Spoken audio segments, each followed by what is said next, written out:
தமிழ் தாய் வாழ்க, தலைவர் பிரபாகரன் வாழ்க, புரட்சி எப்போதும் வெல்லும், நாளை எங்கள் வெற்றி அதை சொல்லும். இது சொல்லி இதை விட்டு இலக்கு ஒன்றுதான், எம் இனத்தின் விடுதலை.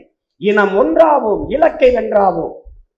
இது எவ்வளவு இருக்கு, எத்தனை தத்துவ முழக்கங்களை வச்சிருக்கோம். அதெல்லாம் விட்டு நாம் தமிழர்னு கத்துறோம். சாலையில போகும்போது இவரே போக்குவரத்து காவலராயிடுறாரு. அவன் சாலையில இருமருங்க, யார் வர்றது, யாருப்பா இவ்வளவு பேர், என்னப்பா இப்படி, இவன் பைய ஒழுக்கமா வச்சுட்டு போனாலே போதும். அவன் பிள்ளைய கூட்டிக்கிட்டு மனைவியை கூட்டிக்கிட்டு இருசக்கரத்துல வந்துகிட்டு இருக்கான். அவனை போய் இப்படி போடணும். யாரோ என்ன பண்ண, அவன் பதறி போய் விபத்தானான்னா பின்னாடி வர்ற வண்டி, என் வண்டி என்னையே பிடிச்சிப்பான்.